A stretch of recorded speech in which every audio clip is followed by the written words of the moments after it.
est ici avec Yannick et Paula chez Made in France.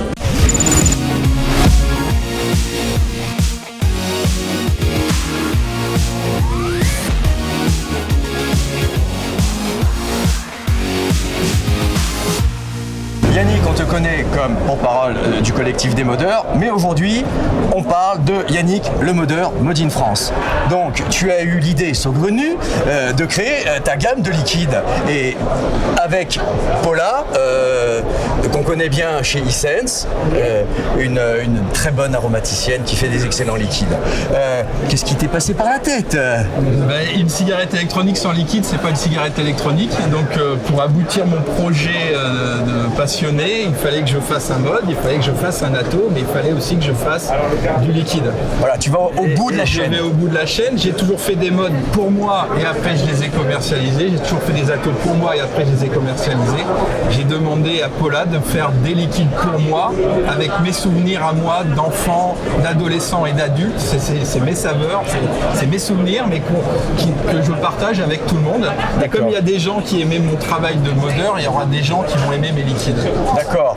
Et avec Paula derrière, donc Paula, tu n'es pas partie d'une page blanche. Non. Tu es partie des rêves de vape de Yannick. Comment s'est passée votre union pour accoucher de ces trois liquides? Yannick m'a tout simplement raconté ses envies, raconté ses souvenirs. C'est-à-dire raconter ses goûters chez sa mémé ou qui lui servait un flan aux cerises avec les cerises du jardin. Moi, j'aime bien quand les liquides ont une histoire derrière.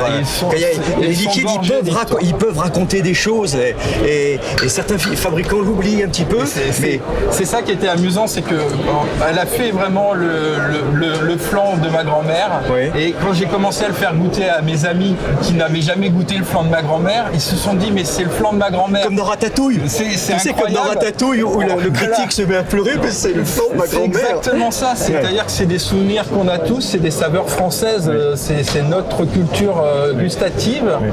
Et en fait, quand on la partage aux autres, on se rend compte qu'on a la même identité française, la même culture gustative et que ces liquides vont rappeler des souvenirs à plein de gens. Alors, tu as bien choisi de travailler avec Paula parce qu'elle est connue et reconnue pour la qualité de ses arômes.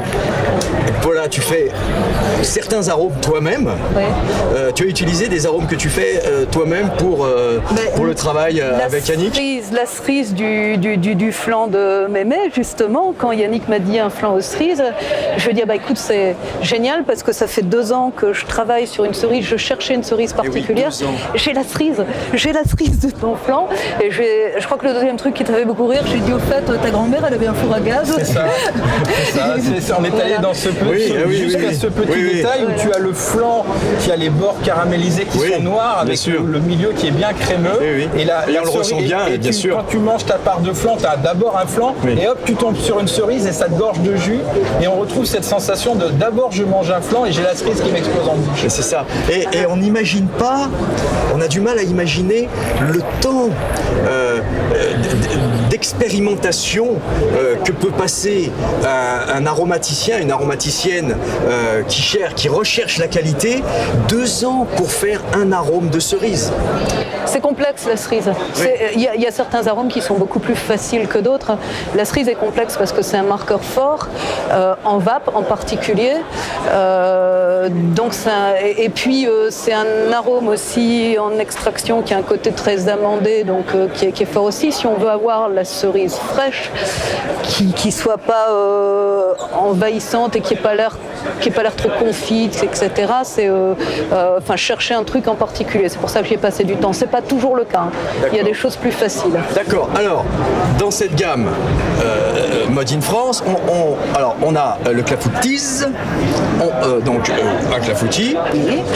On a, alors je disais, la super crêpe, l'extra crêpe. Non, c'est l'ultra crêpe. C'est l'ultra crêpe. L'ultra crêpe que je vapote depuis ce matin. Et c'est une ultra crêpe. Elle est ultra dans le sens où on ressent même le petit grillé qu'on trouve au bord de la crêpe. Pareil. Tout est là, tout est riche. C'est un travail de fou. C'est ce qu'on a. J'ai adoré en fait travailler sur l'univers de Yannick parce qu'il y apportait sa patte, une petite surprise, enfin surprendre quelqu'un dans ses attentes, c'est génial quoi. Voir le sourire et voir ce qui se passe quand et puis dire ah oui puis il y a ça en plus, c'est très gratifiant.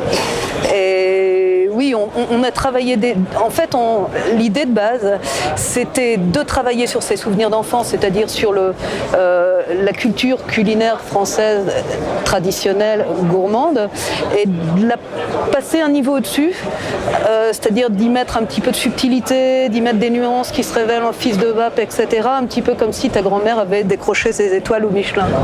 C'est ça, c'est vraiment d'aller, on est dans la cuisine, la gastronomie, on rapproche là vraiment le liquide de la gastronomie. Alors on finit par le troisième liquide. Alors le troisième liquide est encore plus phénoménal, je le trouve personnellement, c'est pas pour te faire des louanges, bien que tu en mérites, en fait c'est un pamplemousse. Le pamplemousse, on en trouve dans beaucoup de liquides, mais c'est très difficile d'arriver à un pamplemousse naturel. Voilà. Sauf que ton pamplemousse, tu as rajouté quoi dedans? D'abord, il faut rectifier, c'est un rosé pamplemousse. C'est le petit rosé pamplemousse de l'apéro, tu sais. Ah, le rosé donc, pamplemousse, voilà. Oui, mais pamplemousse quand même. Ah, bien sûr, oui. Bien sûr, on est sur un pamplemousse. Mais on est sur un rosé pamplemousse. Le rosé est très fruité. Je choisis un rosé de retranscrire un rosé qui soit très fruité, un petit peu pêche, mirabelle, pour adoucir un petit peu. Et puis de travailler le pamplemousse extrêmement en finesse pour pas avoir cette astringence qui est désagréable quand on vape des agrumes. Tu sais, l'astringence et puis le petit effet qui est c'est frais, c'est goûteux, c'est pas trop sucré, on reconnaît les fruits. Je vais donner la recette, la vraie recette. Oui. Vous prenez un rosé pamplemousse, vous rajoutez des pêches dedans du jardin, des prunes du jardin, vous laissez macérer comme si c'était une sangria, vous rajoutez quelques épices, et au lieu d'avoir une sangria au vin rouge, vous avez une sangria au rosé qui est fraîche, vous mettez ça sur la table l'été, vous buvez ça avec les copains à l'apéro et vous faites la fête. Voilà, ce liquide, c'est un liquide de fête qui t'explose en bouche et il te réveille les papilles, c'est gorgé de fruits, c'est à tomber quoi. Bon, et on l'a vu sur le salon, les gens ils étaient super impressionnés par je n'en puis plus, où vais-je trouver ces liquides? Pour l'instant on ne sait pas puisqu'on est à la recherche des boutiques qui vont nous distribuer, puisque moi je ne vais pas les commercialiser sur mon site, je laisse ça aux professionnels. D'accord. Donc, mais la liste sera dévoilée très prochainement. Alors on va les montrer un petit peu. Alors il faut regarder un petit peu les visuels, hein, parce que ça fait aussi partie de mon univers. La clafoutise, un graphisme, d'antan presque, et en même temps moderne. Moderne, c'est rock romantique. Donc on est toujours dans le souvenir d'enfance, c'est un petit peu naïf, mais ça tombe. On a l'arbre duquel je tombe quand je vais manger les cerises, et quand je tombe de l'arbre, je vais manger le flanc aux cerises de ma grand-mère. Ça tombe pile poil. Alors ensuite... Alors on a une crêpe qui est vapée par la Bretagne, hein, regarde bien le dessin. C'est la Bretagne. Parce que ça, c'est mes vacances en Bretagne, quand je rentrais dans une crêperie, ça sentait le beurre, ça sentait la pipe, le tabac pipe miel, tu vois, et que je me mangeais une crêpe aux amandes citron avec la vieille bretonne qui faisait des crêpes super bonnes. C'est exactement ça. Voilà, c'est exactement ce souvenir. Et on finit par... Et là, tu vois la tête qu'on a sur le flacon. Le Pamps, un rosé avec... C'est toi qui... Non, c'est pas moi, mais c'est un peu la tête qu'on peut avoir après l'apéro chez les copains. Ouais.